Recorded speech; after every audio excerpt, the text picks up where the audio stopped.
Microphone muted.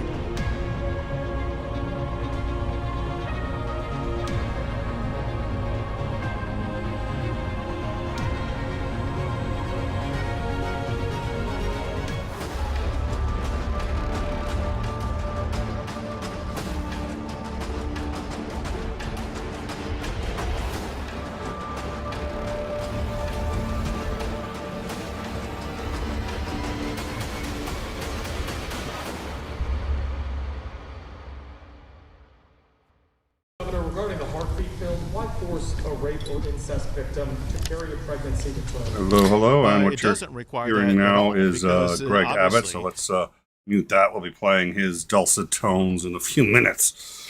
My name is Nick Soutter. Thank you for joining us with Overtime. With me today is Joe. Joe, how are you? I'm all right. How are you? I'm doing well, thank you. I'm recovering, so I'm back up to a normal schedule, which is see. So it's been an interesting couple of weeks. Obviously, Afghanistan, one of the biggest stories. We covered that at length yesterday, and everyone is watching to see if it becomes a terrorist haven once again. COVID is still obviously a national crisis, and a number of states, including Florida, has actually required that districts and companies cannot force a mask mandate. We'll be discussing that in a minute. And then obviously the other biggie is the Texas. Texas. We're going to have to do a show on a Texas what the fuck, I think. I've really, Texas has been for me a long-standing ever since Rick Perry. I'm just, and it's gone from bad to worse. So I think we're going to spend most of the show talking about the abortion law in Texas, which is to suggest that it is a precedent-setting and revolutionary would be an understatement. So, but let's start with Miami-Dade, where now I guess we're up to 15 school workers have died of COVID in less than a month. 15 members of the Miami-Dade School District have died in less than a month. Superintendent Caravello has said that while the district is blocked by law from requiring employees to be vaccinated or from even asking if they are vaccinated, he is trying to find ways around that law to encourage vaccination. Quote, it's a sad statistic that underscores the impact of misinformation and disinformation efforts through some vocal entities who, quite frankly, profess anything but scientific reality. Said, the outcome, the consequence, is the death of individuals, and that is just not acceptable. It is the fourth largest school district in the country, and he is trying a new approach. What he is going to do is to offer $275 to any employee who volunteers without being asked proof of having been vaccinated. This is now coming out of the district's own budget. They will not be getting any funding from the state from this, and is very close to violating the mandate that prohibits them from requiring employees to, or even inquiring about employee vaccination status. Meanwhile, a Florida judge has ruled that the state can actually not enforce the ban currently while it is on appeal. So right now, the appeal is working its way through to determine whether or not that ban is legal. But until then, it looks like they won't be able to enforce it. So that may give some relief to the school district. Meanwhile, President Biden has said that he will announce on Thursday new steps that his administration will take in its COVID-19 response that will involve testing mandates and school measures, depending on a person's vaccination status. White House press secretary has said that the new components would, quote, affect people across the country. There are 6 steps in the president's announcement, and there will be new components, she said. Some, some will be related to access to testing. Some will be related to mandates. Some will be related to how we ensure kids will be protected in schools. When asked if these mandates will affect Americans' lives, she said, "It depends on whether you are vaccinated or not." Yeah, Joe, I don't know about you. That strikes me as passports coming, vaccine passports. That's Yeah, well, I don't see how we avoid it though, because basically, businesses certainly have the right to know if you're vaccinated, and quite frankly, all these people that that are all up have been up in arms about China the whole time and want to blame China for this, and we're perfectly fine with cutting off immigration from various places. Well, what better way to make sure the people coming in are safe, or at least lower risk if than checking if they have vaccines, and the same thing, people traveling. I mean, whether the government does something or not, the private companies are trying to do this anyway to protect themselves. So whether the government does something or not, there's still a lot of a lot of this stuff going on anyway, and it needs to happen. But the thing is, it pisses me off about the whole subject is that it's one thing to say that we're not going to have a statewide mandate. I think it's a bad idea, but it's fine. They did that. But then when they write a law that says, oh, and no one else can either. I mean, this is this is this idea that this idea that sovereignty belongs as close to the person as possible, and yet they interrupt that all the time. And this is the reason why Florida's got the highest per capita rate of COVID cases and deaths, because this reckless, regressive policy. yeah, that's the and there's a lot of this regressive. And again, we're gonna. Texas is doing the same thing, and this idea that not only are we going to say that we're not going to enforce it, we are going to bar anyone else from doing that either, which is for being sort of pro free business. If a business wants to have these mandates, why can't they? I don't. I'm sorry. I'm beyond kidding. And also, when the state has a mandate of some sort, like here in New Jersey, we never had a lockdown, but we had a mandate that said if you go into an office building or something like that, you had to wear a mask. And that provided cover for the businesses, because a lot of people were taking their ire out on the businesses. So then when the government says, no, that's the rule, everyone has to do this, now the business can say, hey, like the landlord for my office building, he put up a sign that said, by order of Governor Murphy. This way, it's like, well, it's not me, it's the law. Yep. And I see, like, when I traveled to Texas back in June, basically, they lifted whatever controls they had in place, and everyone was just walking around, no masks, no anything, and not taking, not social distancing at all. And oh, by the way, they're number 2 per capita in cases.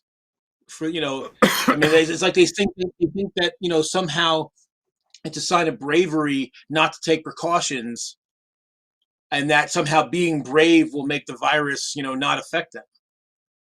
Well, we had a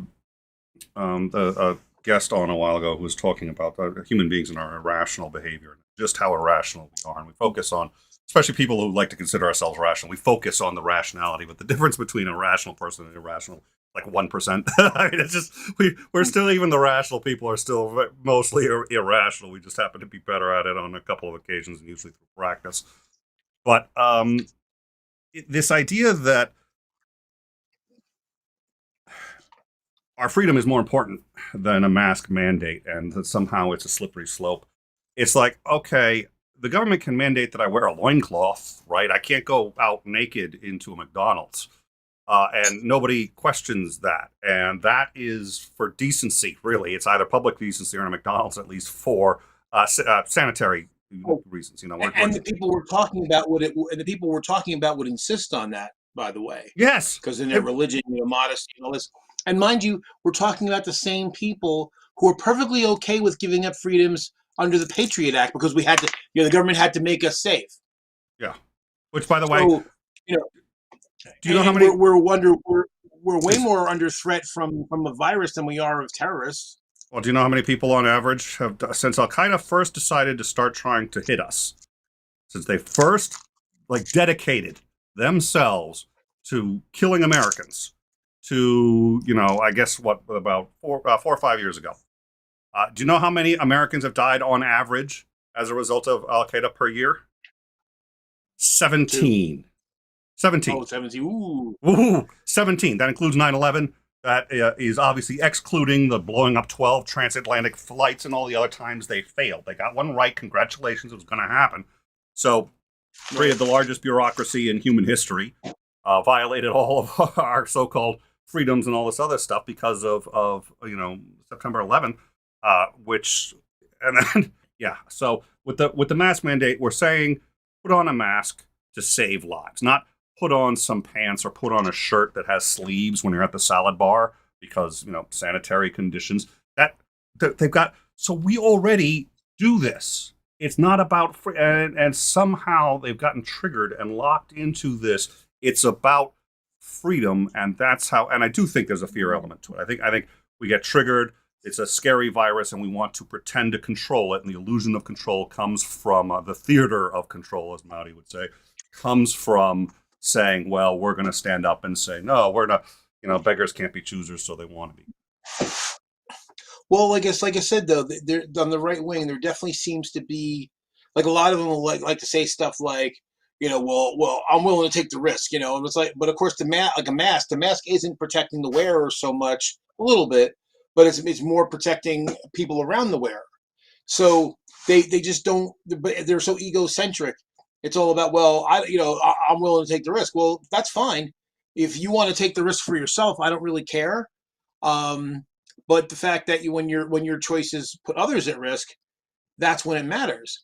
So, as bad as it is, and as much as I want this to be over, the only saving grace to the whole thing is that these obstinate people that are putting the rest of us at risk are dying at a higher rate than the rest of us. I hesitate to. When you take a look at sort of the global scale, one of the reasons the human race has become smarter over time is evolution, and the stupider ones die out. And I think it's a leap to just sit there and say, okay, they're the dumb ones, or they're the this or that. But there is a obvious that I can tell decrease in their ability to propagate and to their children are the ones that are getting sicker faster. Now the problem is, of course, when they make that decision, they're making it for my kids too, because my kids are too young to get vaccinated. So, right. But they're hurting everybody, but they're hurting themselves disproportionately more. So that's at least the only. Well, and it's not just a simple matter of intelligence. I mean, this is obstinate and selfish. I mean, this is kind of attitude. It's a defiance. Yeah. And I mean, that's how do even people that would otherwise be intelligent. Although the thing that really gets me, Fox News has been beating this drum about don't take the vaccine and all that. Hannity and Tucker Carlson, all those people, and all those Republicans in Congress, the bulk of them are vaccinated. Fox News has mandated vaccines for every employee. That's right. Everybody who works at Fox. Right. Yet they're telling their followers not to do it. They're literally getting their own followers killed. It's staggering. Yeah. All right. Well, and the thing is, Tucker Carlson, he's not a dumb guy. He's just evil. No. in my view. Just an evil son of a. Yeah. He's evil. Oh. All right. Well, so I think I think we're looking at passports coming. I think that's what that means. I think Thursday is going to be announcing passports, and I think there's going to be some more aggressive measures in regards to. And I saw this one video where it's one of one of the people was refusing to take the vaccine. Said, he said, I think it's getting serious enough. They had him on the news. He goes, I think it's getting serious enough that we have to start saying that we're not going to hang around people who are getting vaccines. If you're getting a vaccine, I don't want to hang out with you. It's just like, perfect. I was like, he gets it. He gets it. Yeah. Bye. Have fun. You go. You do you over there. We'll get you your own state. I'm okay with that. Take Texas. I don't think that would actually be the best. If they kind of concentrated in a smaller area away from the rest of it, and then natural selection would do its thing, and would wipe out probably a third of them, and the rest of us would be better off.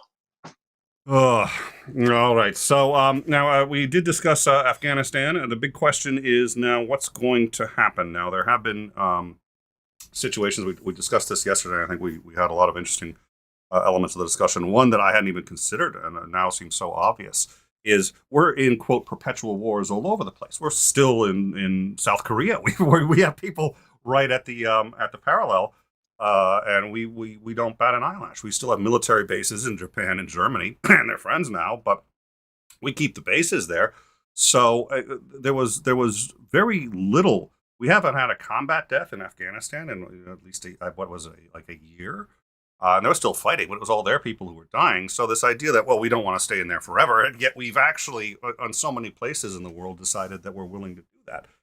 But the in places that we've left before, so nobody could have foreseen that the president of the United States would be invited to Saigon after Vietnam. I think it was just 2 or 3 years after Vietnam. Invited with a friendly as tensions were thawing, and so nobody knows, and the hope is that it's not going to turn into a terrorist breeding ground, as in fact it was before we went in. However, the Taliban is back in power, and they did prefer it that way originally, and they've made an interesting move. So I'm going to try to. I can't find my glasses either, so I'm going to try to pronounce a really hard name while being dyslexic and blind as a bat now, not the glasses, but Sirajuddin Haqqani is a designated global terrorist. He is on the FBI's most wanted list, and he is the leader of the Sunni Islamic Network. It has a name. I think it's Hawani. Hawani. The Sunni Islamic Hawani Network. Now, this network is associated with Al Qaeda. It pioneered the use of suicide bombings in Afghanistan and killed or injured thousands of American, coalition, and Afghan soldiers. They are responsible for some of the most horrific terrorist attacks in Afghanistan, including the suicide bombing in Kabul's Serena Hotel in 2008 and the 2011 siege of the U.S. Embassy in Kabul. Haqqani has just been appointed to the Interior Minister position in the new Taliban government in Afghanistan. He is going to be in charge of internal police and security, the head of the most dangerous terrorist network currently in Afghanistan, and has no qualms about attacking U.S. interests, and is now the interior minister. So I think that's a reasonably poor sign of where that's headed. That was announced, I think, earlier today. And last but not least, the Texas abortion bill. Now, I think both you and I are very frustrated by this bill for many overlapping reasons. Well, I think we all have pretty much all the same reasons. This bill has, for all intents and purposes, well, it's outlawed any abortion basically past the 6-week period. Most women don't even know if they're pregnant within a 6-week period. It's a very you can easily pass that period and not even know you had been pregnant.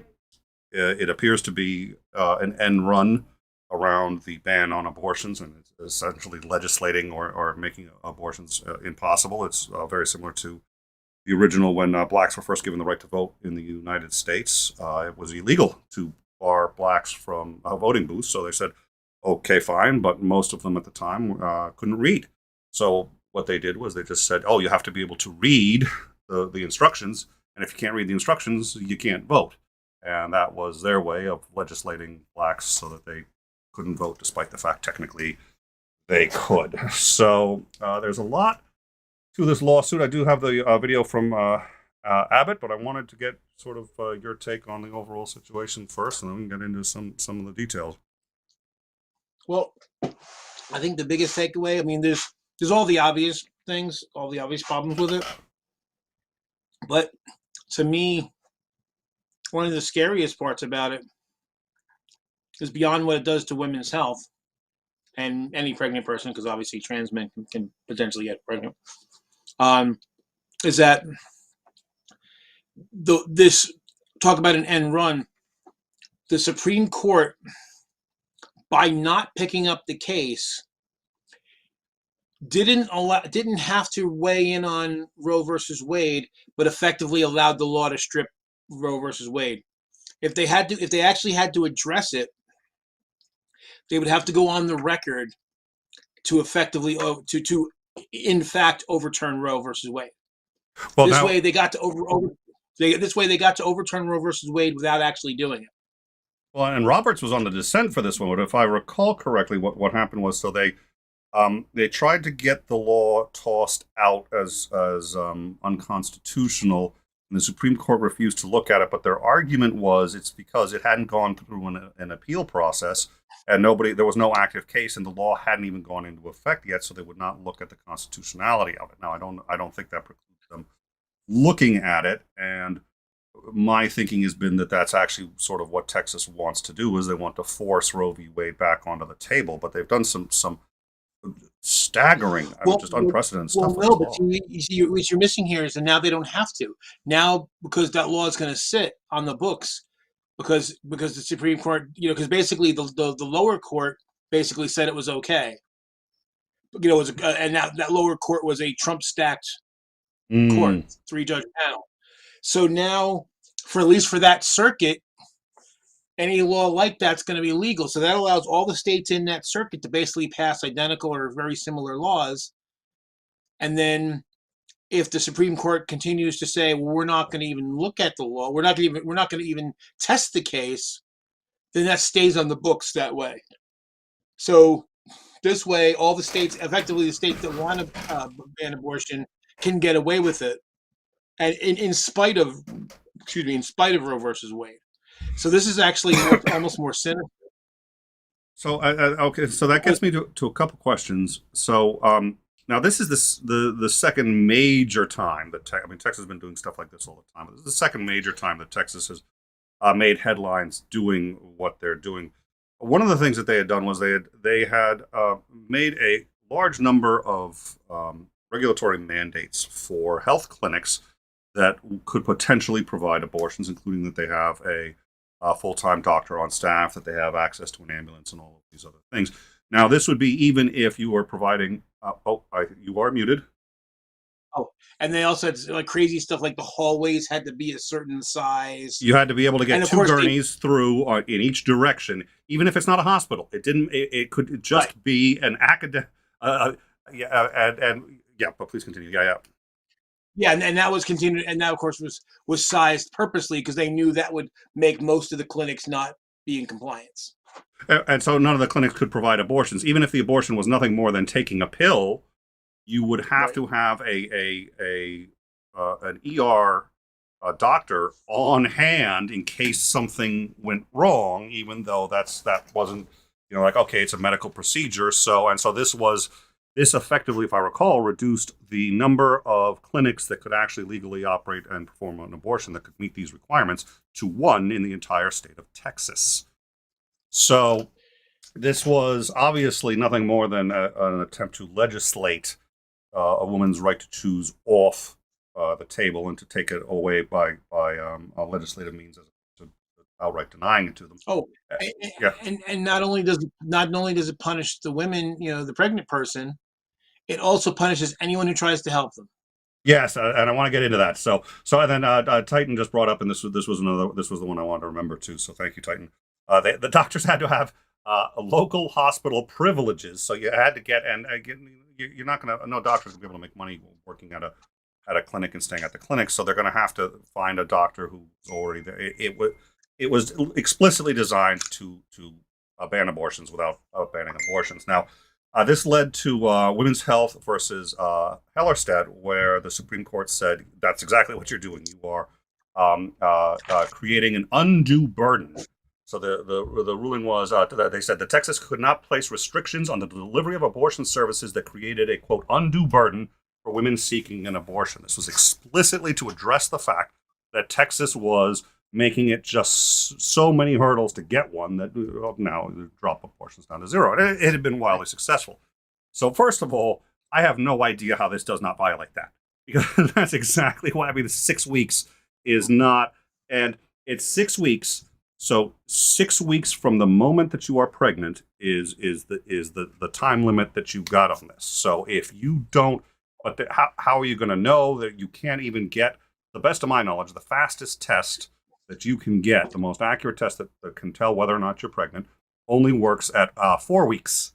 So Right. basically, you'll have only 2 weeks after, if you as rapidly as possible try to determine you're pregnant. You only have 2 weeks, and you have to still schedule two appointments beforehand. You're legally required to have 2 consults before you schedule and go through with the abortion. So you have to schedule them and have those 2, then schedule the abortion within the 2-week period that you've got left. Right. That's and we're going to get into the other precedent that you just touched on, but I want to. This is some of the most remarkable piece of. I'm used to Rick Perry, so coming from the Texas governor, I suppose this is really par for the course. But I heard this, and this was mind blowing. So let me see if I can get the video up here. I ended up in the middle of fixing all sorts of things, and I went into the.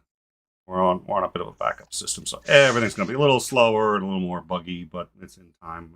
How would you tell anyway? So this is Texas Governor Greg Abbott, and he was asked about that very requirement and how essentially the 6 weeks makes it, with the other current requirements of the 2 meetings before you even get the abortion, then in an ideal world, if you have everything going for you, maybe barely make it under the wire and get all of these things scheduled. If you are a victim of rape and incest, and if you didn't know, this is legislated abortion out of reach for you. And so he was asked the question, how does he justify doing that? Let's hear his answer. At least 6 weeks for a person. All right, let's sign it. Governor, regarding the heartbeat bill, why force a rape or incest victim to carry a pregnancy to term?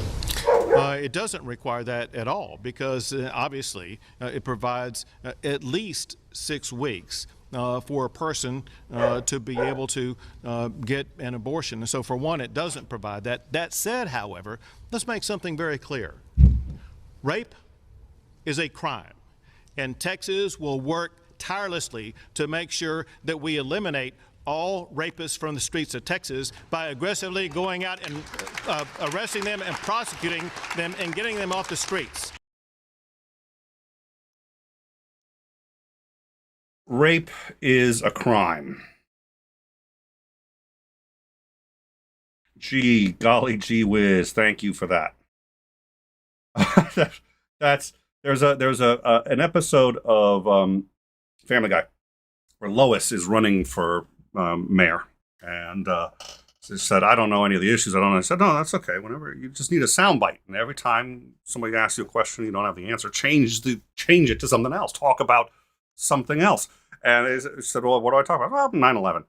So let's say, what are you going to do for the school board? How are you going to handle all the problems with the school committee? She's like, 9/11. Like, oh, wow, that's a great answer. Wow, everyone loves it. Well, how are you going to deal with crime? 9/11. Oh, wow, yeah. So it's just, so you've legislated, this out of reach for incest and rape victims. How are you going to deal with that? Rape is a crime. Is the gist of his answer? No, we didn't do that, but I want to remind everybody that it's illegal to rape. Wow. I think you had another comment on that. I think you're still muted, but you had a. Yeah, I mean, well, the thing about that's ridiculous about it on its face is it certainly, yes, we all want to, we all try to stop rapes from happening, but they still happen in huge numbers. And secondly, you don't arrest people before they've raped. You only arrest them after they've raped. So you're not actually preventing rapes except in the case of a serial rapist. So, but arresting rapist number one does not prevent rapist number two from going out and raping. And so that means that all the rapists are still going to get at least one rape in before they go to jail. And quite frankly, we've done a shit job as a nation in stopping, in arresting rapists and putting them away. The last I heard, it's been a while, but the last I heard is the backlog on rape kits is like 750,000 untested rape kits, which means Jesus. that many rape victims at least that never got their day in court against their against their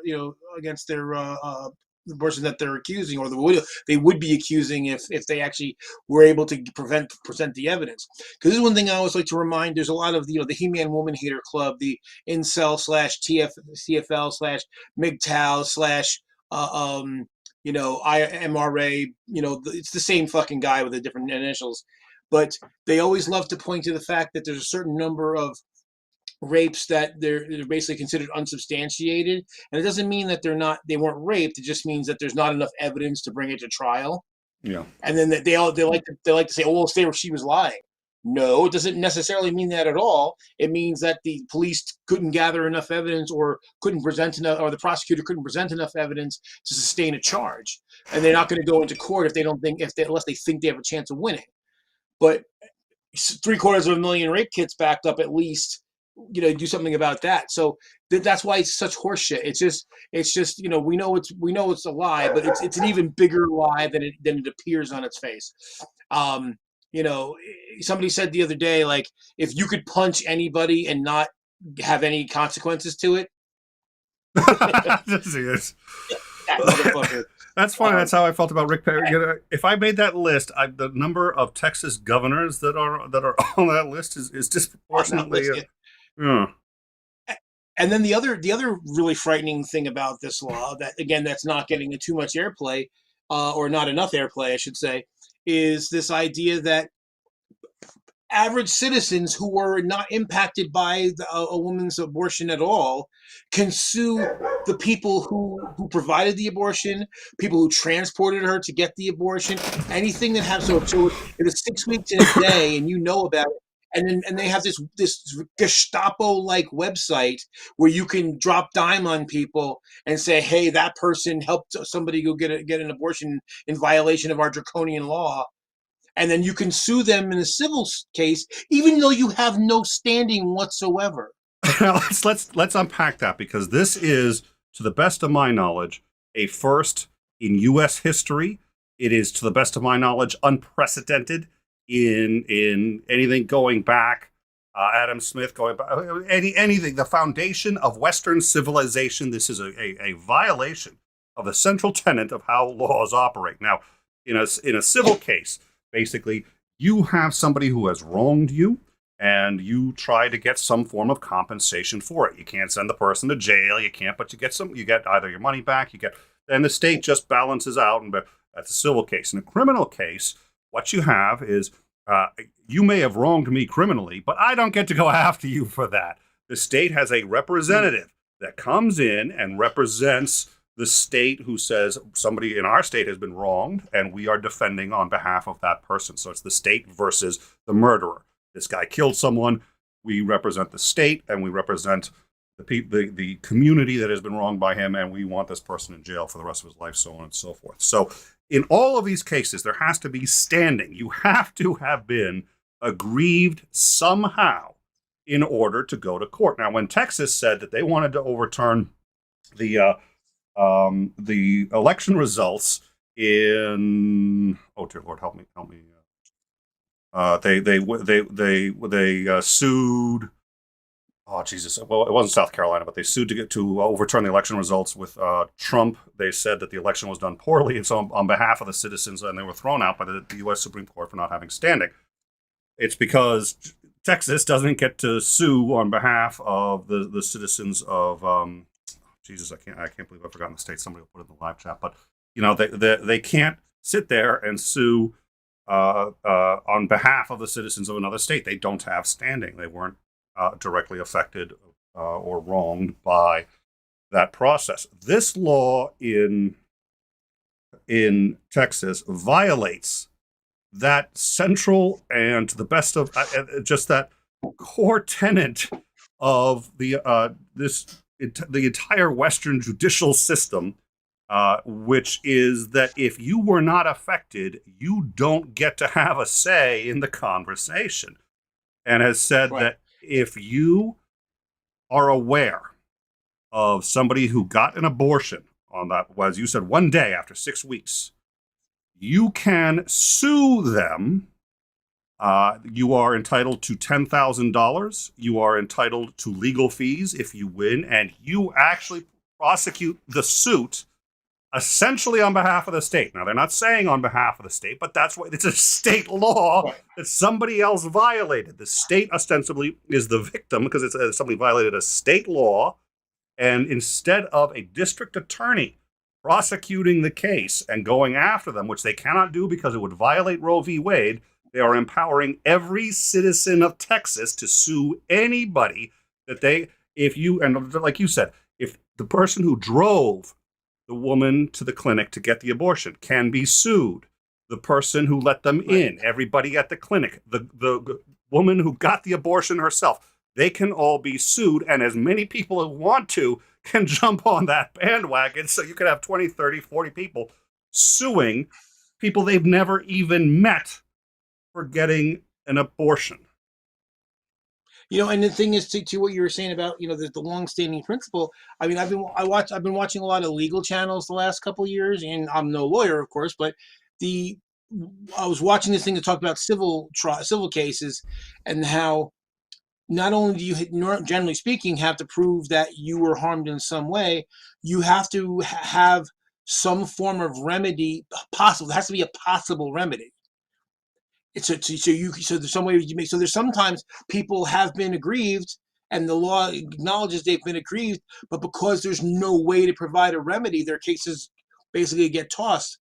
And remedy for what? You didn't, there's no remedy for. I was, my sensibilities were upset because I don't like abortion. That's literally what they're saying, and that's not something we don't have.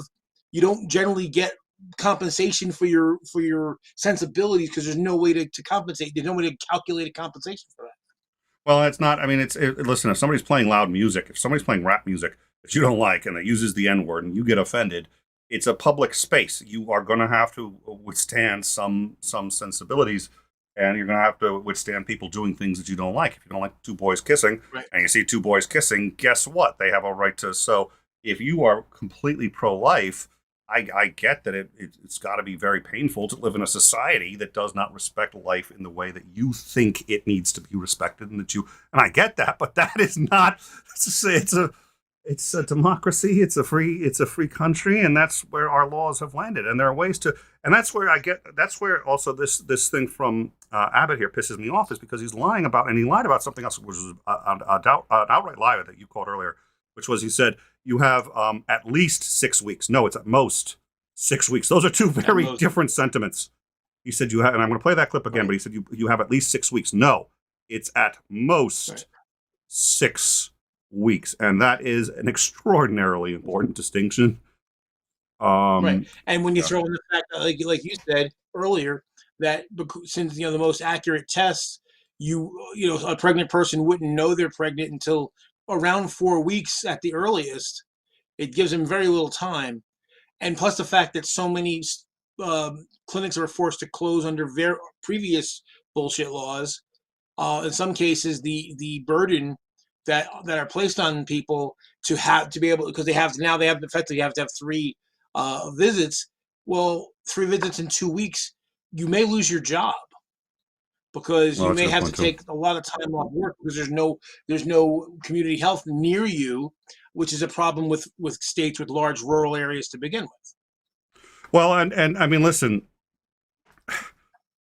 you're going to try to book. I mean, it's if I have an urgent care issue, I can usually see somebody in 24, 48 hours. Used to be a bit easier, but COVID, it's so you're going to book 3 appointments, two of them for non-medical procedures in a 2 week period. And if you happen to hit, by the way, on a long weekend, we had Friday and Monday off because of Labor Day. That's Right. 4 days out of that schedule. If it hits on the right time, you just lost 4 days out of 2 weeks before you can even start to book the.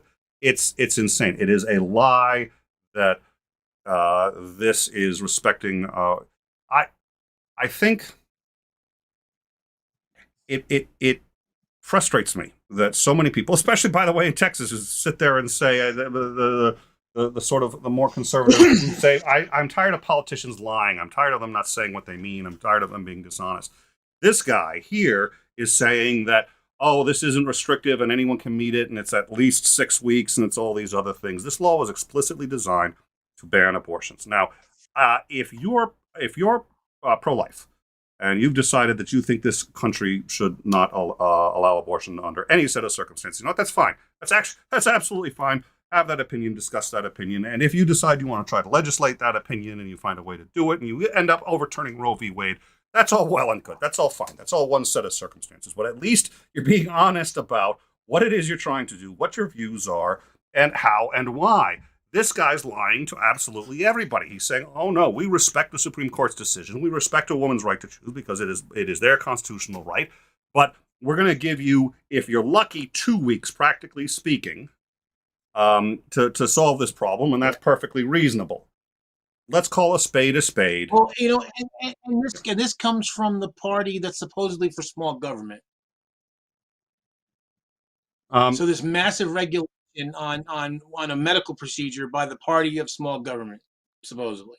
yeah, Jesus. So we have Tony Designs. Now this is Tony's sister. Actually, it's Toni, and she's graced us once or twice, and she's brought up an interesting point, and I double checked on this because I wasn't sure, and what I'm seeing says no, and it's an important distinction. So Tony is saying pregnancy is counted from the last month's menstruation. Now, if that's the case, the problem is that if it's from the last menstruation, let's say it was a rape.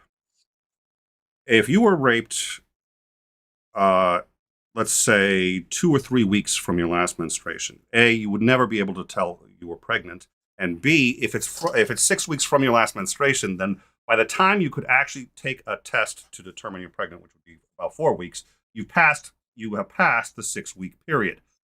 So if it's based on the last menstruation, that would be correct. Now, I looked up the law before we broadcast it just to double check that. And what I saw suggested it was actually from conception.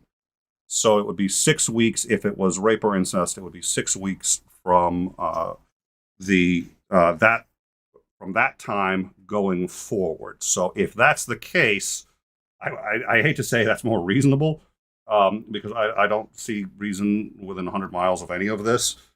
But that's my current understanding. So if I'm Yeah. wrong, Yeah. that's my understanding.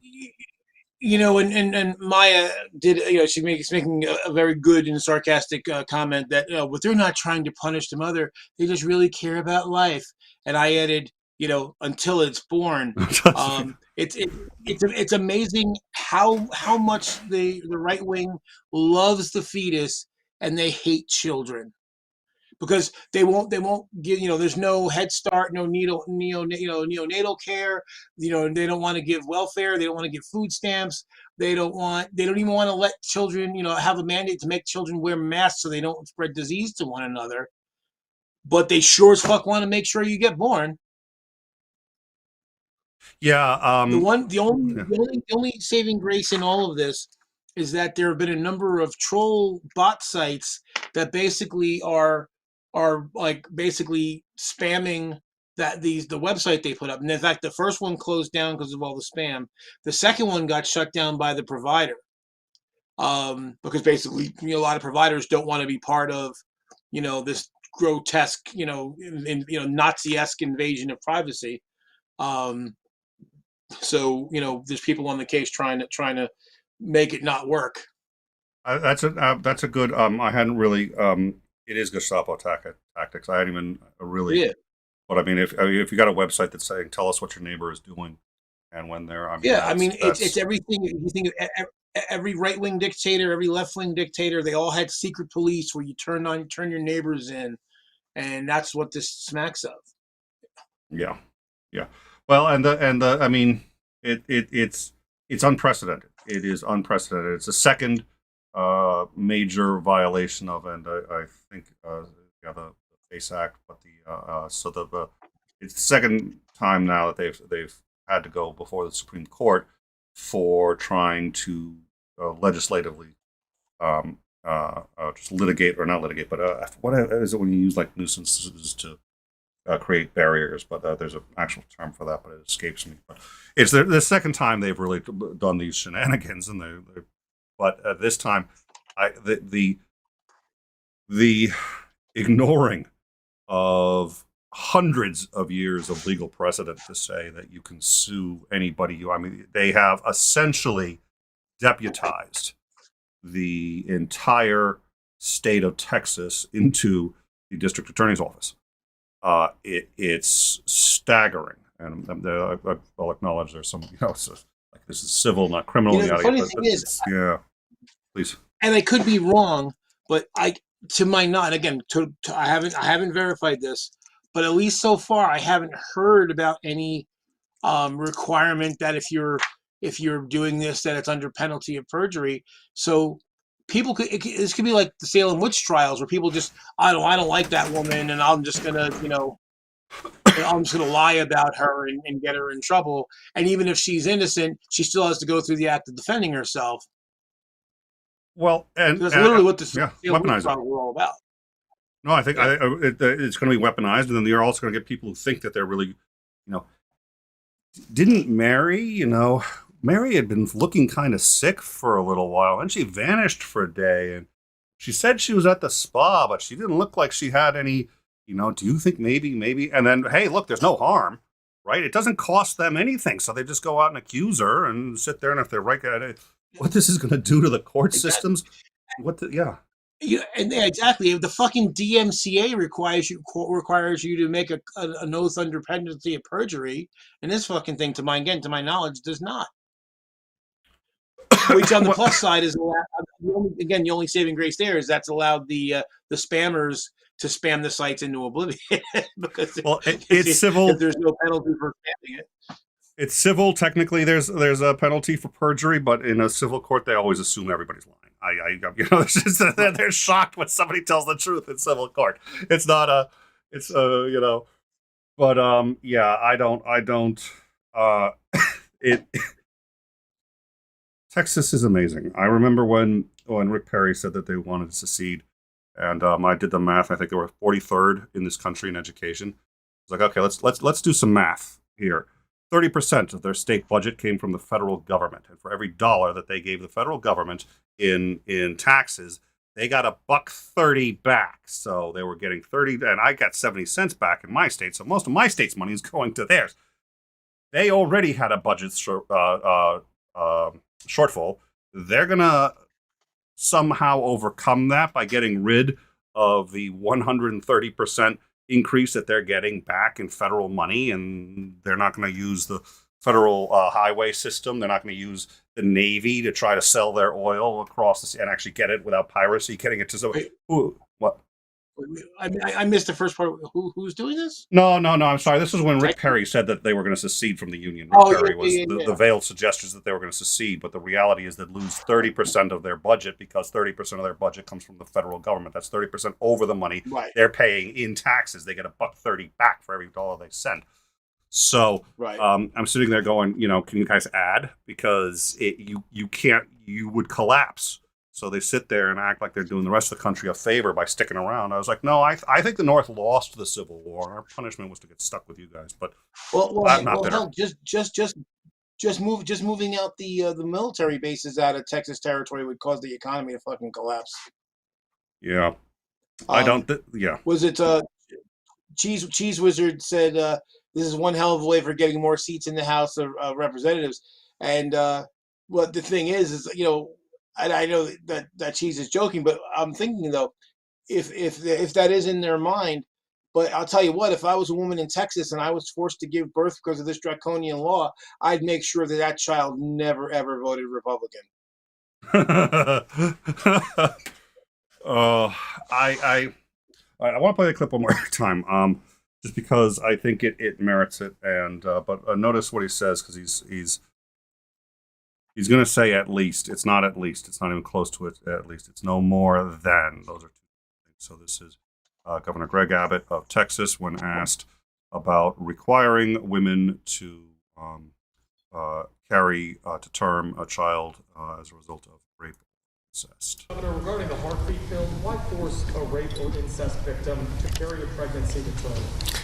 It doesn't require that at all, because obviously it provides at least 6 weeks for a person to be able to get an abortion. And so for one, it doesn't provide that. That said, however, let's make something very clear.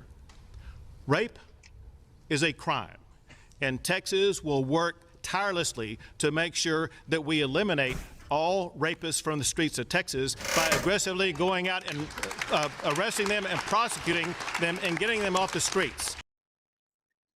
Yeah, yeah.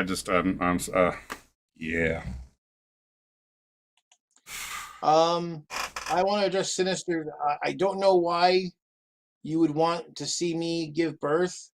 I'm on the pro give birth or don't give birth at your control of your own bodies team. So I don't know if you're trying to punish me. I don't know what for. I suspect it was humor. Sinister Porpoise is very. I hope so. She's snarky. She's been around for a while, and she may clarify. But yeah, Sinister. If you want to clarify that comment. Yeah, in fact, I think we should be having more abortions. Too many fucking stupid people in the world, and most of them vote Republican. All right. Well, so I think that just about covers it. I think this Texas thing needs to be. We're going to be keeping an eye on that. I think that's going to be like to get made on. Oh, one thing I mentioned yes, before the show that I wanted to bring up was yes. On a happy note, after all this gloom and doom, is that the giant statue of Robert E. Lee on top of the giant plinth that it was mounted on was taken in Richmond, Virginia, was taken down today.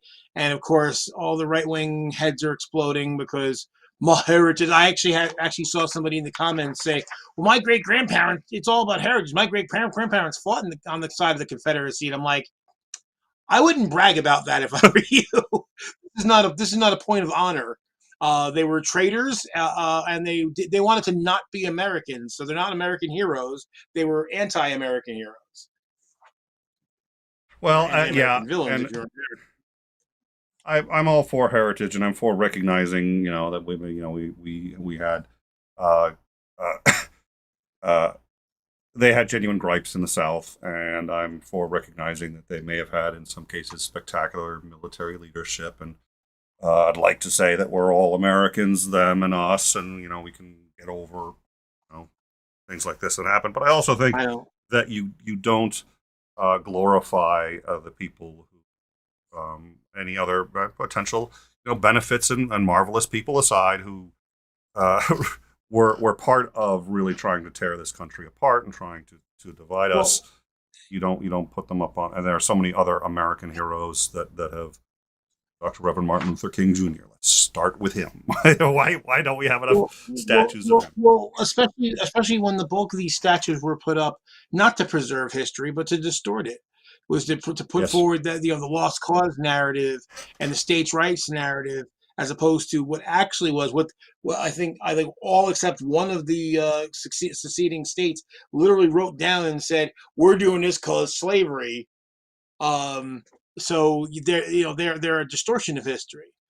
Plus, in any country that people, where so many people, at least in the right wing, like to think we're a Christian country, I seem to recall back when I was Christian, the whole thing about no graven images. So worshiping graven, so they're basically idolizing graven Oh, that's a good images, point. which are prohibited. Well, and I think the purpose of those statues, I think you hit a very good point there. The purpose of those statues has to be, it can be none other than to rewrite that history and to put to romanticize elements of that history. And Christopher Columbus, in my view, is probably the single best example of Americans doing that. Christopher Columbus was irrefutably, even by his own, the master apologist of Christopher Columbus said he was guilty of genocide. That's a hell of a claim, especially back then when genocide wasn't as easy as it was in 1940s Germany. He didn't have the Right. technology. Imagine if he had it. But it was genocide. It was genocide against everybody he could find. Enslavement. It was torture. It was rape. It was all these terrible things.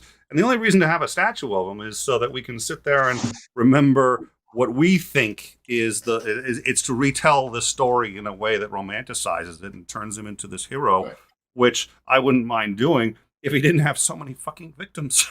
If there weren't so many other people who Right. could look at that and say, oh yeah, these are my descendants that he murdered for no reason other than money. Well, exactly. I mean, the thing about it too is that, okay, I disagree with certain people that say that him and his group finding Hispaniola was not a monumentous occasion because people already lived there. Look, the whole course of history was changed based on that it's a discovery. Yeah. So the thing is that we can take note of the achievement. We can take note of the change in history without turning this guy into a cult figure. Well, Which is why I'm very much against heroes in general. I don't like heroes. I don't like the idea of heroes. At least not venerating people as heroes. that's the other part Because of the when we narrative, do of that, course. The other part of the narrative was, what was I yeah. saying? Okay, you please. Sorry. Yeah, when you do that, then you start making apologetics for their bad faults because we're humans and we're all flawed, and I think we lose our objectivity when we start venerating someone as a hero. Well, of course, remember, he knew that the Earth was round. Everybody knew that the Earth was round. That was the year they invented the globe in Germany, and the Queen of Spain knew that the Earth was round. Everybody knew the Earth was round. We sit there and say, oh, he was brave, and he figured out it was round, and he was going to bet his life on it. No, he knew it was round, and he miscalculated and thought it was half the distance. So he really thought he was going to make it. And he thought there'd be no. If there hadn't been a continent, he'd have died. He'd have gotten wiped out. He Right. fucked it up and was saved by pure luck. But Right. hey, he discovered it. So we sit there and we turned it into this hero, and then the statues, and then the legend grows from there. Exactly. Yeah, I think that's a good Which point is about. the same thing that's happening with these. And The same thing that's happening with these Confederate assholes. And that's why you have the statues, right? Is to facilitate that in one way or another, is to give people what is it? Right. That's the ape. I think it was we'll wrap it up after this. What was it? Joseph Campbell, I think, was talking about apes can only groups of apes can't go really over 50, and the reason is because apes need to be able to see the alpha in order to function collectively. They get lost if they can't see the alpha. So if they get more than 50, they get in each other's way and they can't see, and they don't spend enough time with us, so the group starts to fall apart past that.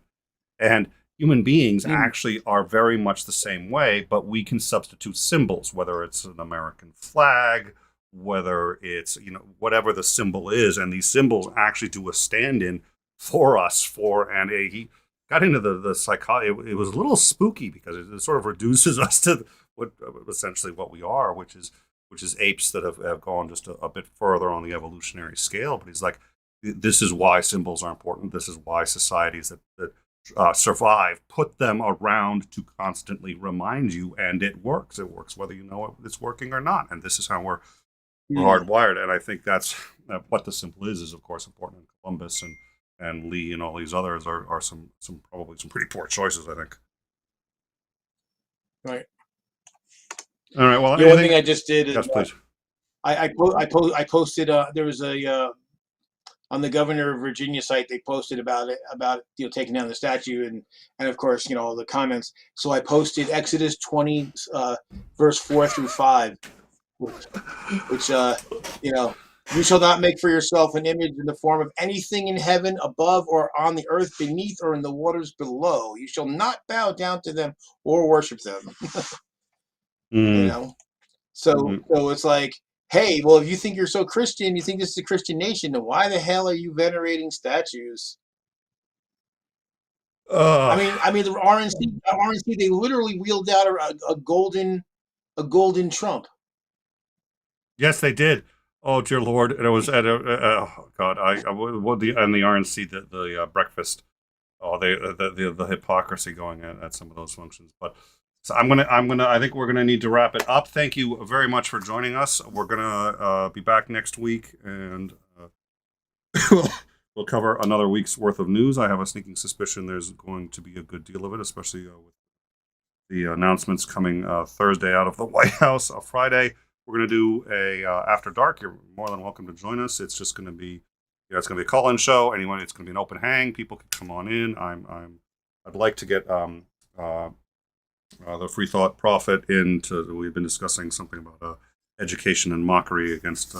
Well, hopefully we can get him on to do that. But that is Friday, and I think that just about covers it. Thank you once again, Joe, for shoot me a reminder just in case.